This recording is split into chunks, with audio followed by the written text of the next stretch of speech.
Good evening, everyone. We're putting together our dog-friendly hotel list for the Appalachian Trail. Bandit's been hounding me. He said I forgot to do it. He was with us just a minute ago.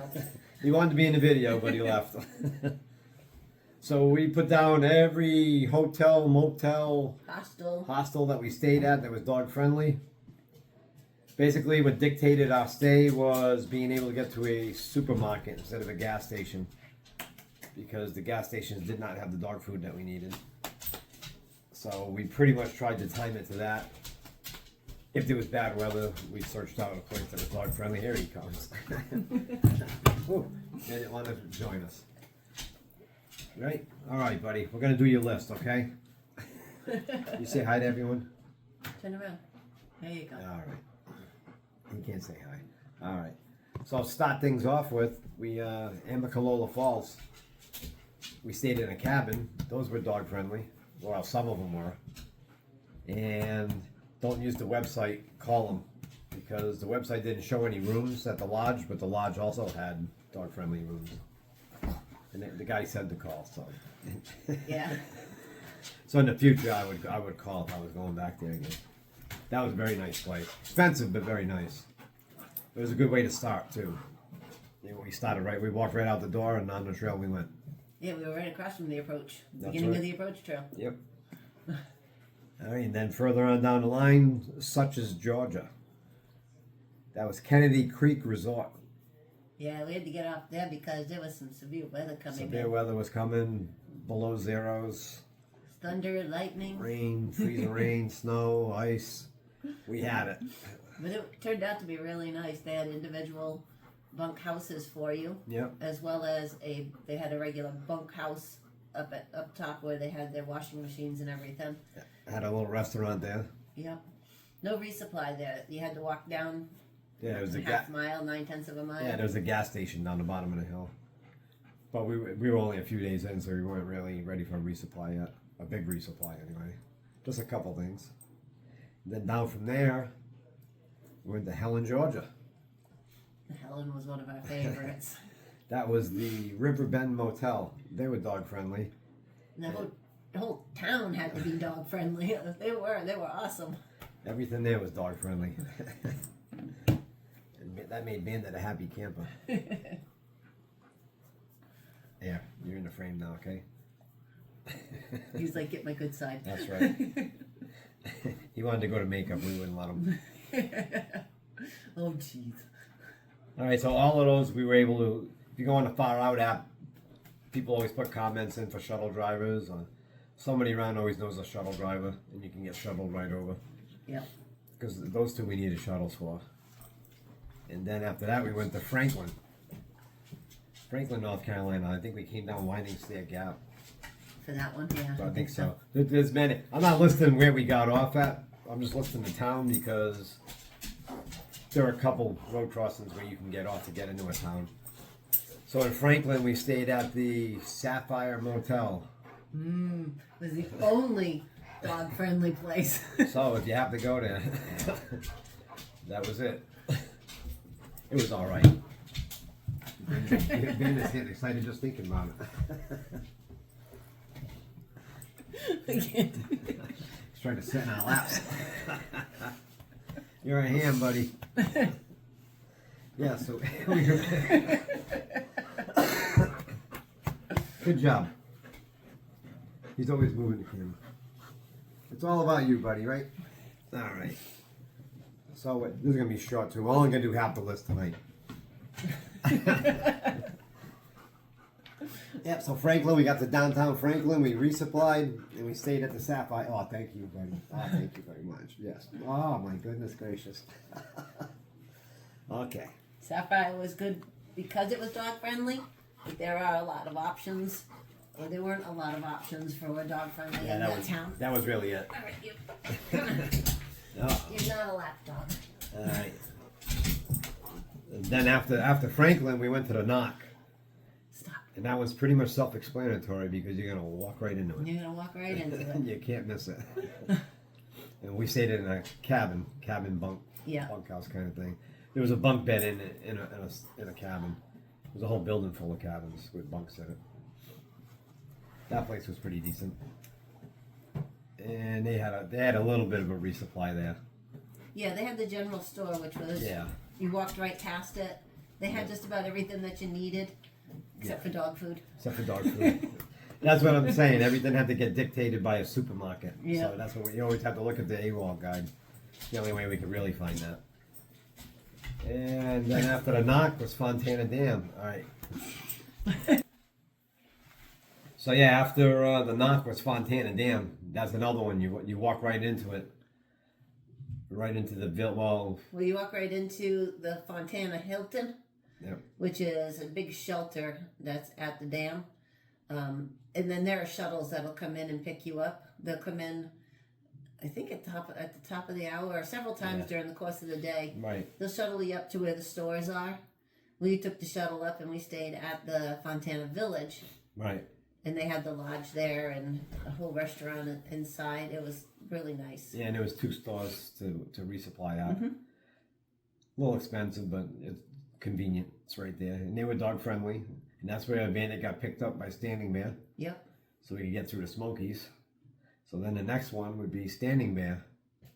That was when we finished the Smokies. When you walk right into that one too. Yep. Yeah, you're on the 18. It says Standing Bear, 0.2 of a mile that way. I don't know what their status is now after the flood that they had, but I'm assuming I seen they were putting their stuff back together. So I don't. You'd have to call. I'm not sure what their status is. Hopefully all is well. They were working on it. They were. So then after Standing Bear was Greenville, Tennessee, Hot Springs, right on the edge there. We stayed at the Hemlock Hollow Hostel.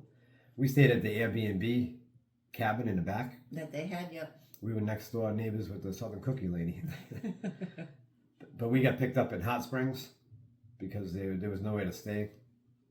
And it was still pretty beat up when we went through there. They had just opened the campground, but the winds were so high. You couldn't stake anything with all the silt from the rivers still being out there. And there was still debris blowing off of one of the buildings, so we got shuttled up to there.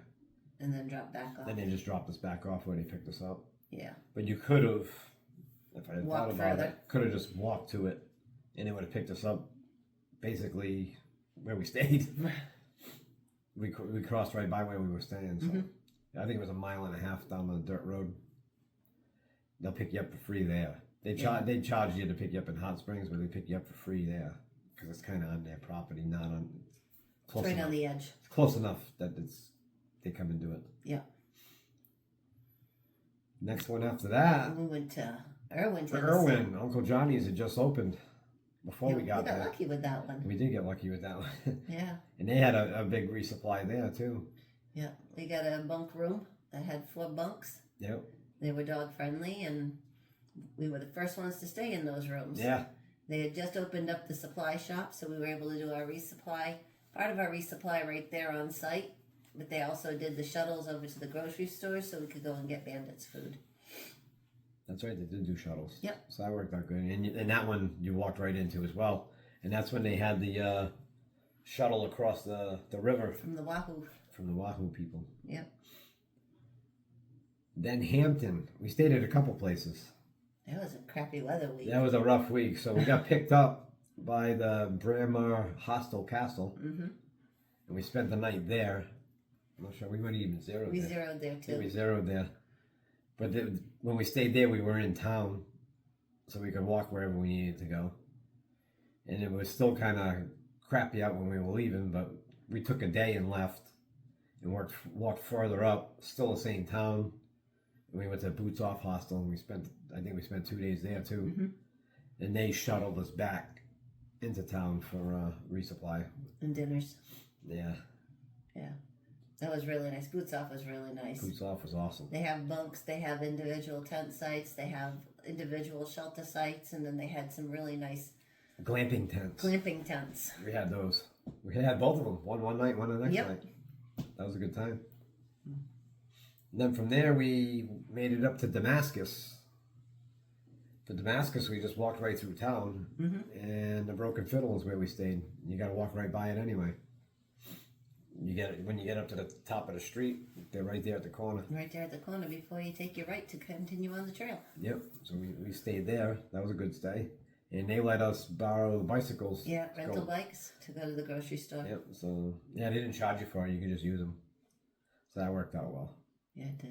It was all downhill going to get the food, and it was tough on the way back. Yeah, after Damascus, we made it to Marion, Virginia. Stayed at the Marion. Yeah, that was really nice. That was a nice place. I like that place. It was right in downtown. Yep, they picked us up. Picked you up, and then you were able to just walk everywhere to get everything that you needed. Most of what you needed was right downstairs at the Marion Outfitters. Yep. Yeah, which were the same owners as the Marion. Yep, they had the outfitter downstairs. The hostel was upstairs. They shuttled you, and then anything you needed in town, you could walk right anywhere. That was a cool little town. And then we made it to Rural Retreat, Virginia. The alpaca farm. Yeah, Long Neck Lair. Long Neck Lair. I don't know if there were many dog-friendly rooms. I know we had one.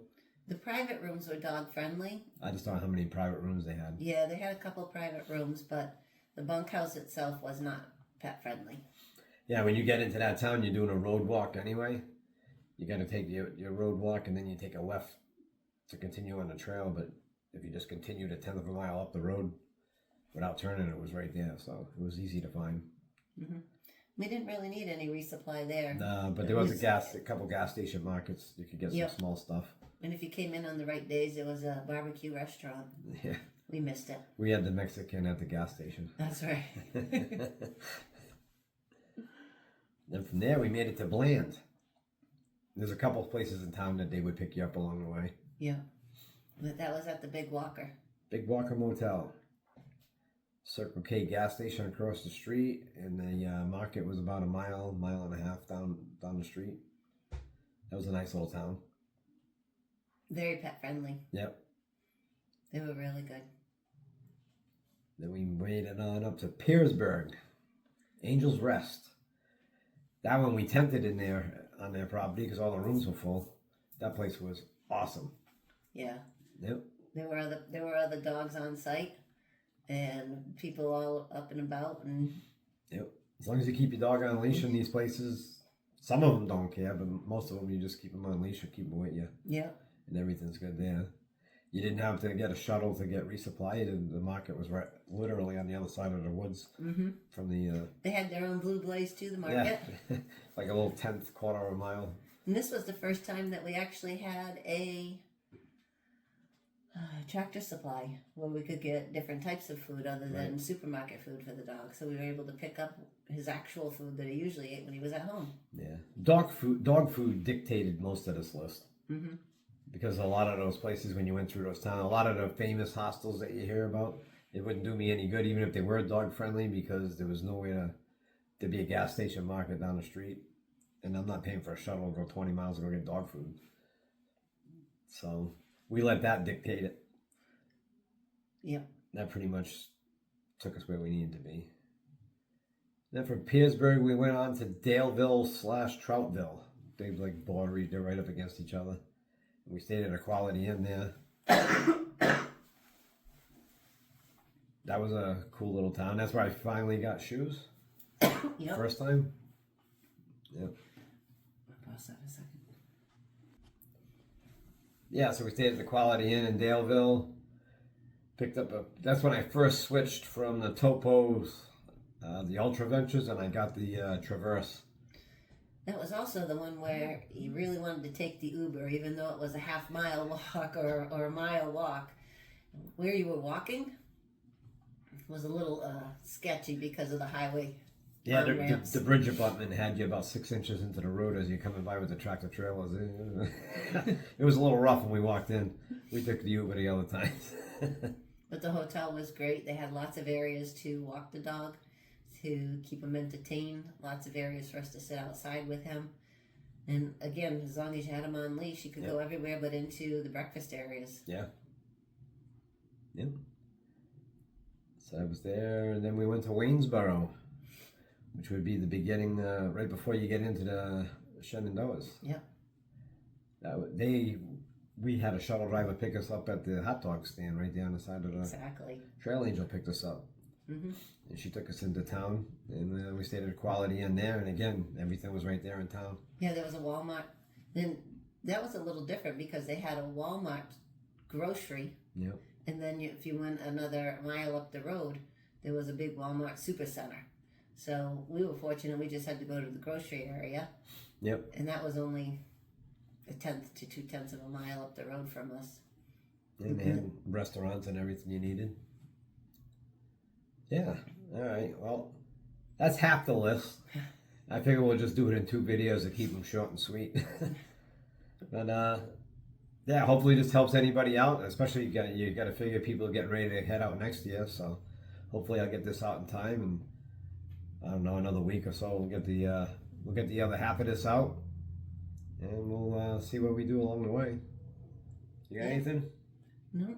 Well, always call too. Sometimes we found that some of the hostels, True. the guides or the online stuff were saying no, they don't take animals.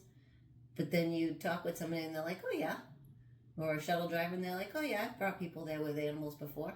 So always call if you really want to stay at a hostel or something. Or you're really in a jam. Really in a jam, give them a call and reach out and just ask. It never hurts to ask. No, it does not.